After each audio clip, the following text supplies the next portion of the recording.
operating system will decide which process has to get executed next when the multiple process have arrived.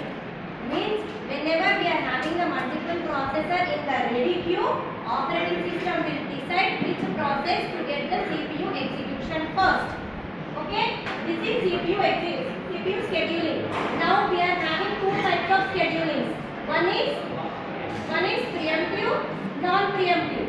Preemptive means whenever a process is running in the CPU scheduling, means running in the CPU execution, forcibly that process will be taken out and the new process will be given to the CPU. Means forcibly the running process will get stopped. Okay, that is preemption. Non-preemption means the process which comes for the execution, it will continue until it executes its process. That is non-preemption. In non-preemption we are having SJFS, SJFS, LJFS, multi-level priority. In non-preemption we are having shortest remaining time first, longest remaining time first, priority, multi-level feedback, round robin. These are the scheduling algorithms. Okay, we have done SJFS, SJFS. Now coming to LJF, longest job first. In longest job first, the process will be selected with the highest burst time, means largest burst time. The process which is having longest burst time will get the CPU execution. Okay, understood? Now we will start. These are the process which the ready queue is having. Means the ready queue is arrived with these members. So the process P1 at 1 unit of time, the process P1 has arrived. Shall I take 0 here? Shall I take 0 or shall I count from 1? Shall I take 0 or shall I count from 1? Why 0? At 1 unit of time, process P1 has arrived, not P0. For 1 unit of time, process P1 has arrived. So we will take process P1 at 1 unit of time and this will be ideal. Means no process has arrived at P0. Okay, from at 1 unit of time, process P1 has arrived. At how much time it has to execute? What is the burst time? So 2 plus 1? 3. Okay, this is finished.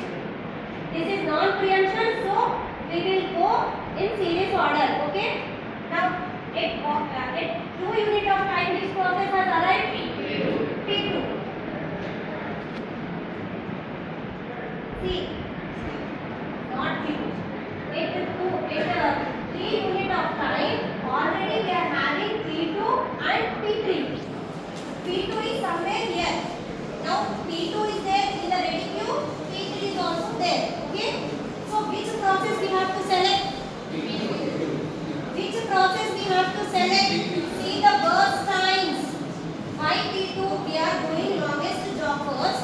So which process we have to select? We have to select the process which is having the highest burst time.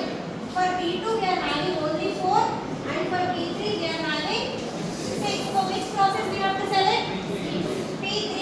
So P3 will be taken into the running queue in CPU execution. So P3 should be executed till, so 6 plus 3? 9. Okay, P3 is done. Now at 9 unit of time, how many process has arrived? This is nothing but the process which has came to the RAM, means in the ready queue. So at 9 unit of time, still we are having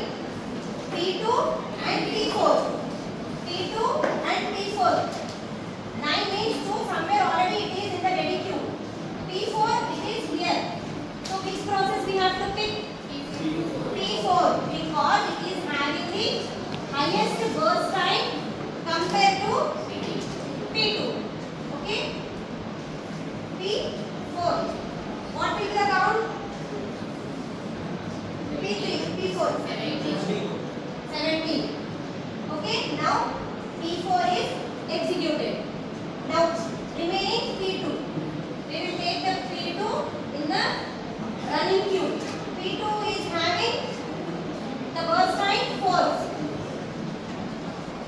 P2 is having. Okay. So here first we have to see the process which are there in the RAM. After the arrival time, we have to check their burst time. The process which is having the highest burst time will be given the CPU execution. Okay. You have to check the time here. At this unit of time, how many processes are there already in the ready queue? Means in the RAM. From the RAM, with the highest burst time, process will be selected by the operating system and it is given for the CPU execution. Okay. From the completion time will be seen from the Gantt chart. So, at what time P1 has finished?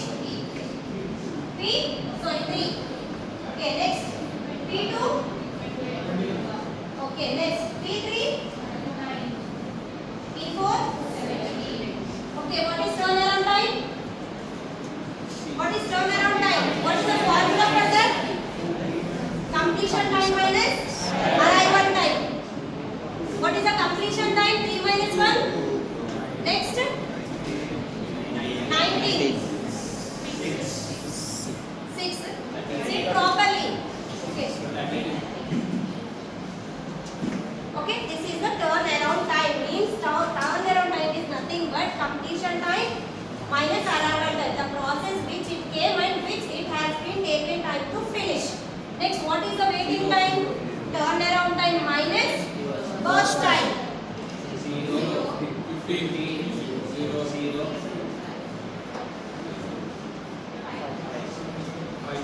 Now, what is the response time? See, we will see by the formula. Actually, this is a non-preemptive scheduling. The waiting time and the response time will be same. But still, we will see by the formula. Okay? The process which it has been executed and at what time CPU has allocated the process minus the arrival time. First process P1 came at 1. Process P1 came at 1. At what time the process P1 got the CPU? 1. So 1 minus 1? 0. Okay, next process P2, it has came at 17. At what time it has arrived? 2. So 17 minus 50. Okay, you have to see at what time the process has came and what time it has got the CPU for the execution. Okay, next at P3, 9.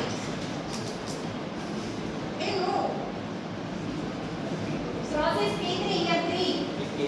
3 minus 3? 0. Next, process P4? 9. Okay? But this is a non-preemptive. The waiting time and the response time will be same. These are the attributes. What is the arrival time? The time in which the process have arrived in the ready queue means RAM. Okay? Next, burst time. The time taken by the process to finish its execution. That is burst time. What is completion time? Completion of total process means how much time it has taken to finish its execution. That is completion time. Now what is turnaround time? That is completion time minus arrival time. Waiting time is also nothing but turnaround time minus burst time. Response time is same as